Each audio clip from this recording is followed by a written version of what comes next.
ലോകം ഒരു വലിയ യുദ്ധത്തിന്റെ മുനമ്പിലാണോ? അമേരിക്ക എന്തെങ്കിലും വലിയ സൈനിക നീക്കത്തിന് തയ്യാറെടുക്കുകയാണോ? ഈ ചോദ്യങ്ങൾക്കുള്ള ഉത്തരം CIA ചാരന്മാരെക്കാൾ മുൻപേ ഒരു സാധാരണ പിസ ഡെലിവറി ബോയ്ക്ക് പറയാൻ സാധിക്കും. കേൾക്കുമ്പോൾ ചിരി വരാം, പക്ഷേ ഇത് സത്യമാണ്. ഇതിനെ പിസ മീറ്റർ എന്നാണ് വിളിക്കുന്നത്. അമേരിക്കയുടെ പ്രതിരോധ ആസ്ഥാനമായ പെന്റഗണിലും വൈറ്റ് ഹൗസിലും പിസ ഓർഡറുകൾ കുതിച്ചുയർന്നാൽ ഉറപ്പിച്ചോളൂ, ലോകത്തെ എവിടെയോ ഒരു വലിയ സ്ഫോടനം നടക്കാൻ പോകുന്നു, അല്ലെങ്കിൽ വലിയ ഒരു രാഷ്ട്രീയ അട്ടിമറി നടക്കാൻ പോകുന്നു.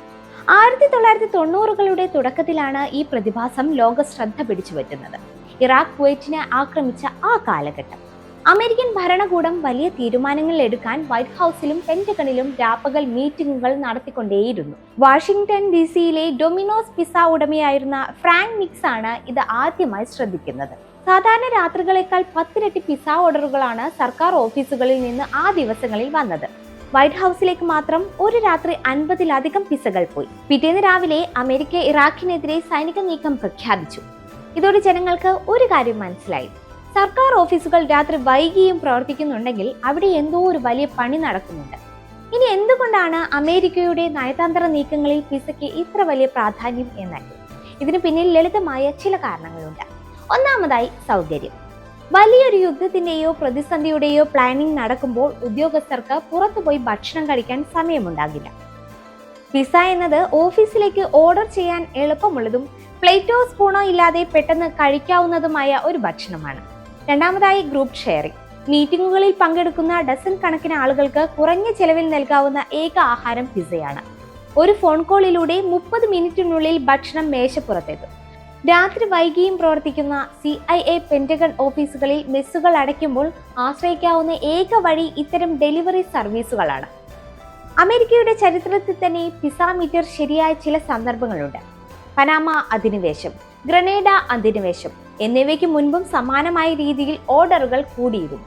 യുദ്ധം മാത്രമല്ല കേട്ടോ, വലിയ രാഷ്ട്രീയ വിവാദങ്ങൾ ഉണ്ടാകുമ്പോഴും പിസ മീറ്റർ ചലിക്കും.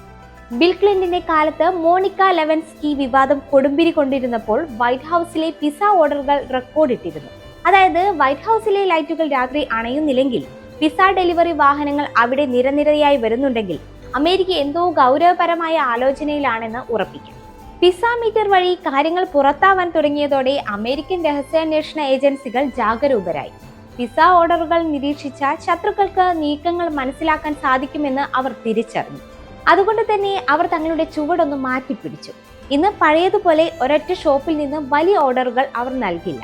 പകരം വ്യത്യസ്തമായ ഷോപ്പുകളിൽ നിന്നായി ചെറിയ ഓർഡറുകൾ നൽകാൻ അവർ ശ്രദ്ധിക്കുന്നുണ്ട്. എങ്കിലും ഡിജിറ്റൽ യുഗത്തിൽ ഗൂഗിൾ മാപ്സ് വഴി ഇത് എപ്പോഴും കണ്ടെത്താം. എങ്കിലും സർക്കാർ കെട്ടിടങ്ങളിൽ രാത്രി സാധാരണയേക്കാൾ കൂടുതൽ ബിസിയാണെന്ന് ഗൂഗിൾ കാണിച്ചാൽ പിസ മീറ്റർ പോലെ തന്നെ അതും ഒരു സൂചനയാണ്. 2026 തുടക്കത്തിലും പിസ മീറ്റർ പതിവ് തെറ്റിക്കാതെ സൂചന നൽകി. പെന്റഗണിന് പരിസരത്തെ പിസ വിൽപ്പനയിൽ പെട്ടെന്ന് വർധനമുണ്ടായി. ഇത് വരാനിരിക്കുന്ന സൈനിക നീക്കത്തിന്റെ സൂചനയായി സോഷ്യൽ മീഡിയ അടക്കം ചർച്ച ചെയ്തു. തൊട്ടു പിന്നാലെയാണ് മഡുറോയുടെ അറസ്റ്റ് രേഖപ്പെടുത്തുന്നത്. ഒരു നേരത്തെ ഭക്ഷണം എങ്ങനെ ഒരു രാജ്യത്തിന്റെ രഹസ്യ നീക്കങ്ങളെ വെളിപ്പെടുത്തുന്നു എന്നത് അത്ഭുതകരമാണ്. പിസ ഡെലിവറി നടത്തുന്ന സാധാരണക്കാർ പോലും അറിയാതെ അവർ ലോക ചരിത്രത്തിലെ നിർണായക നിമിഷങ്ങൾക്ക് സാക്ഷിയാവുകയാണ്. എന്താണല്ലേ?